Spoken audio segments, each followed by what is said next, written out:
Halo teman-temanku semuanya, apa kabar? Semoga teman-teman semua dalam keadaan sehat ya. Ketemu lagi dengan Buat Makan TV.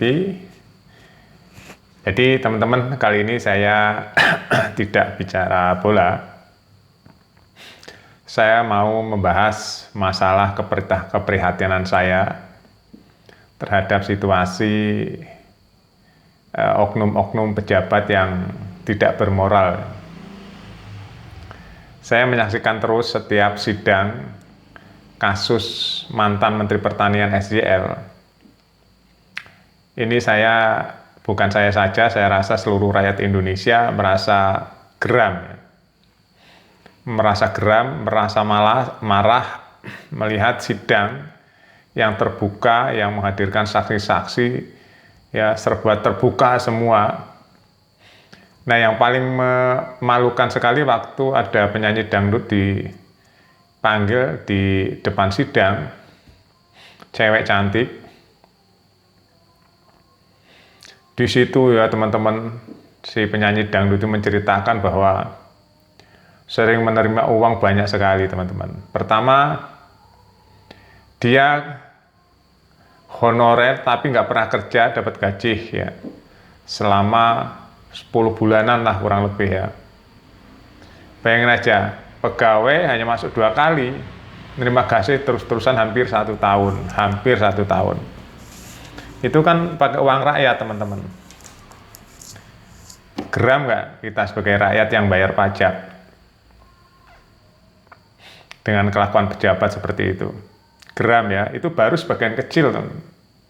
Gajinya ya, ini uang negara, uang rakyat, uang kita, uang pajak kita. Ya, terus ada lagi pemberian transfer 10 juta,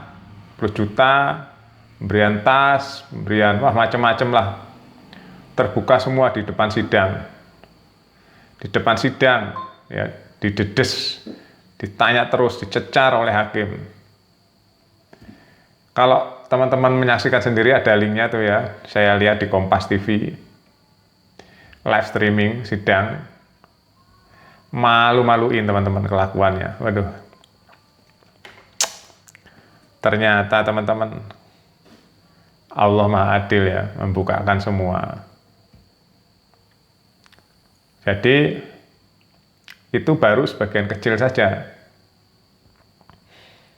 Teman-teman kalau lihat sidangnya, ini baru saksi yang penyanyi dangdut, teman-teman. Belum saksi-saksi yang lain. Jadi Kementerian Pertanian itu untuk ngurusi keluarganya Menteri Pertanian. Gila nggak? Jadi Kementerian Pertanian semua setelah diinterogasi dan dipanggil ke depan sidang, di depan hakim, menjelaskan luar biasa ini, untuk membayar ini, membayar itu, membayar ini, membayar itu, yang nggak jelas, hubungannya nggak ada dengan kementerian. Yang mencolok sekali waktu biduan penyanyi dangdut ini, teman. Pakai uang, sebagian dari uang negara untuk memberikan uang ke dia, teman-teman. Gila nggak, uang rakyat untuk pemberian secara personal tanpa kerja. Memang cantik ya penyanyi dangdut ini, saya nggak ngerti di belakang ada apa. Pasti kan nggak mungkin orang memberikan begitu saja, teman-teman. Ya, nggak mungkin. Jadi saya rasa wah ini ditelanjangi di depan hakim ini, SJL ini, saksinya semua memberatkan semua.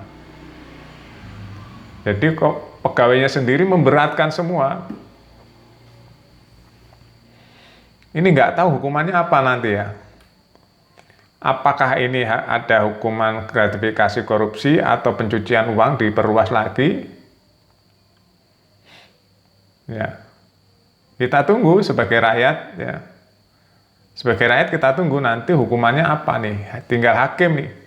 Hakimnya bocor nggak nih masalahnya? Mudah-mudahan nggak ya. Karena di peradilan Indonesia kan ada jaksa, ada hakim ya, ada lawyer di situ, teman-teman. Di persidangan itu ada 3 itu. Jaksa sebagai penuntut, ya lawyer sebagai pembela, ya Dan ada hakim yang memberi keputusan. Segitiga itu. Ada yang bocor nggak?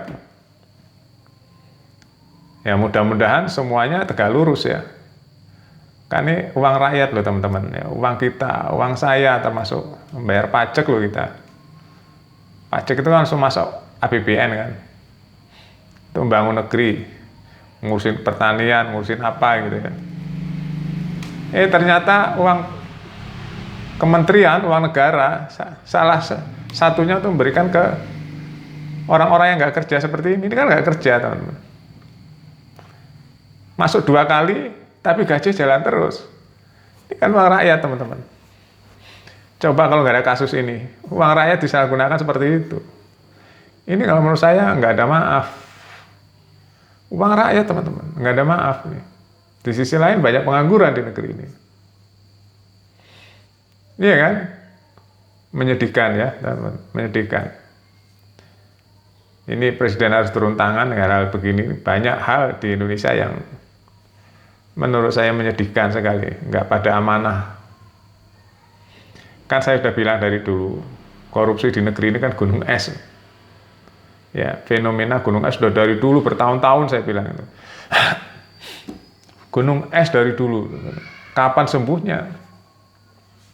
Karena nggak ada gebrakan yang benar-benar tajam, nggak ada. Untuk seorang koruptor, koruptor itu kan kejahatan yang luar biasa. Karena dia memiliki kekuasaan, kewenangan, ya. Kalau dia nggak amanah dan korupsi harus dukung seberat-beratnya, minimal 20 tahun kayak atau umur hidup, begitu, atau hukuman mati, sita hartanya. Koruptor itu harus begitu karena mereka itu orang kaya dan mereka memiliki kekuasaan. Nah, kalau kekuasaan terus dikorup semuanya ya gimana bisa maju negeri ini? Keadilan nggak ada. Sekali lagi teman-teman saya prihatin ya melihat sidang yang saya tonton langsung live streaming sidang SEL udah berminggu-minggu nih sidangnya, menghadirkan saksi banyak sekali, khususnya pegawai dari Kementan yang mulai dari dirjen sampai pegawai sampai ke pegawai-pegawai partainya dipanggil oleh hakim, menjelaskan semua gamblang aliran dananya. Ada orang seperti ini ya. Ya, kok ada orang seperti ini ya? Seharusnya keluarganya itu ya, bapaknya sudah menjadi menteri ya dijaga dong supaya nggak korupsi, supaya nggak menyalahgunakan jabatan. Ini malah rame-rame loh teman-teman, mendapatkan fasilitas. Ini kan haji mumpung. Jadi saya malu ya. Saya malu loh teman-teman sebagai rakyat memiliki pemimpin yang korup. Malu saya. Jadi negara ini dihancurkan oleh pejabat-pejabat sendiri. Nama negara ini dihancurkan oleh oknum-oknum pejabat itu sendiri. Jadi nama Indonesia itu identik dengan korupsi.